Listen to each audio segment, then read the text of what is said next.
படிச்சிருப்பீங்க. அது என்னென்ன இருக்கு நமக்கு தெரியும். அப்ப நம்ம இதெல்லாம் படிச்சுட்டு இதுல என்னென்ன சிக்கல் இருக்கு நமக்கே தெரியும். அப்படி உங்களுக்கு இதுல என்னென்ன சிக்கல்னு உங்களுக்கு தோணுதோ அதை நீங்க இதை பத்தி ஷேர் பண்ணலாம். இப்போ புராண கதைகளை படிக்க அப்படியே நம்ம ஏற்றுக்கிறதுனால என்னென்ன சிக்கல்கள் மனிதர்களுக்கு ஏற்படுது?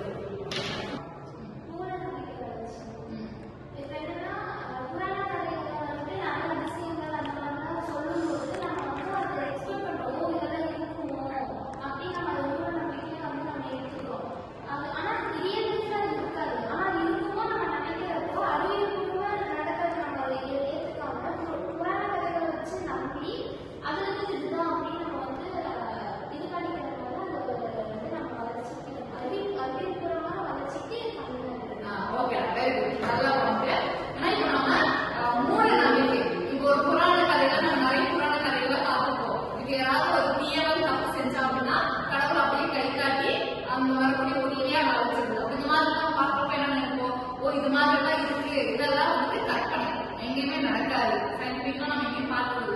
அப்ப நம்ம புராண கதைகள் இந்த மாதிரி சில கதைகளை படிக்க இப்ப நிறைய கதைகள்ல அப்படியே கைண்டிங்கன்னா கதை வளர்ந்து போறது. அப்ப இதெல்லாம் நம்ம பார்க்கறப்போ இதெல்லாம் உண்மை அப்படின்னு நம்ம அப்படியே நம்பிடுவோம். சரியா? அப்ப நம்பிட்டு உண்மை எது, ரியாலிட்டி எது அப்படின்ற நிறைய நமக்கு தெரியாம போயிடும். அப்ப நிறைய கற்பனை கதைகள், கற்பனையா உலகத்தில் நடக்காத ஒண்ணு நடக்கிற மாதிரி அதை காட்டுறதுனால இதெல்லாம் நடக்குமா அப்படின்னு நம்ம நம்பக்கூடிய வாய்ப்பா அமைஞ்சது. வேற என்ன சிக்கல்? பகுத்தறிவு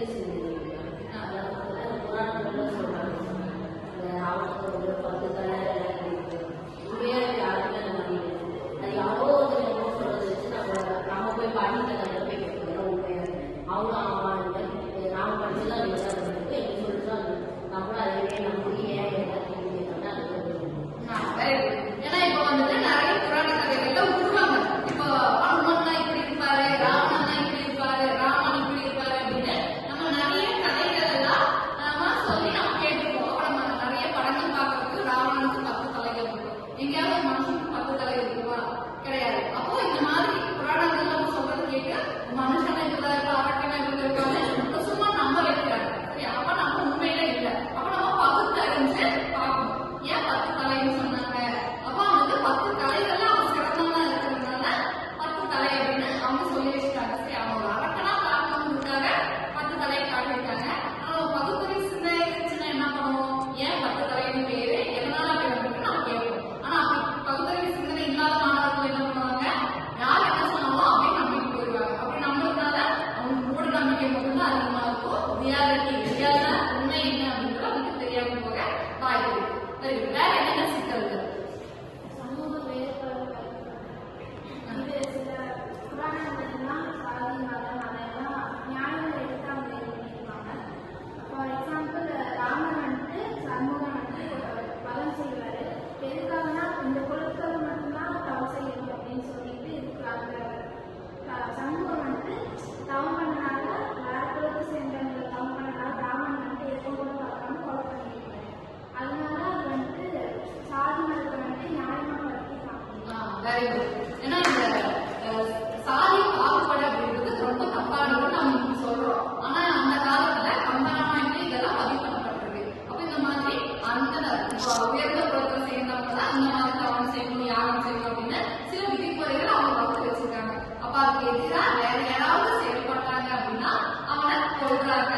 அப்ப இந்த மாதிரி சமூகம் பதிவு சொன்ன மாதிரி ராமன் சமூகனா வளர்ந்தான், தலையை வெட்டி கொண்டுட்டான். அப்ப அவன் தாழ்ந்த குலம் அப்படின்றதுனால அப்போ என்ன நம்ம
தெளிவோட அதுக்கான ஆதாரங்களை தேடி போகணும் அப்படின்றத அவங்க சொல்றாங்க. வேற என்ன கேள்வி?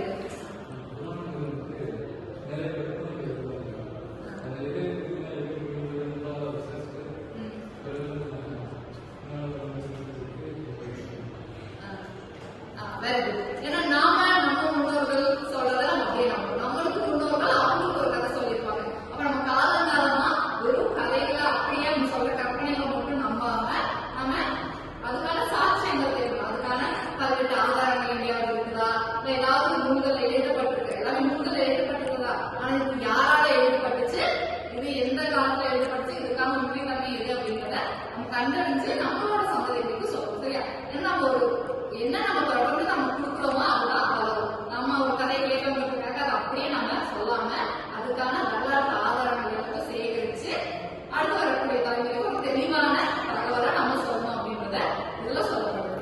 அடுத்து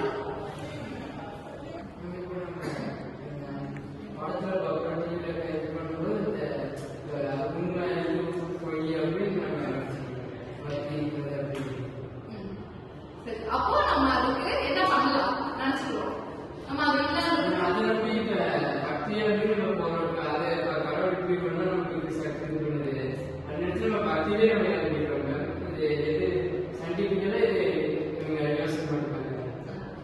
இனிமே வரக்கூடிய மக்கள்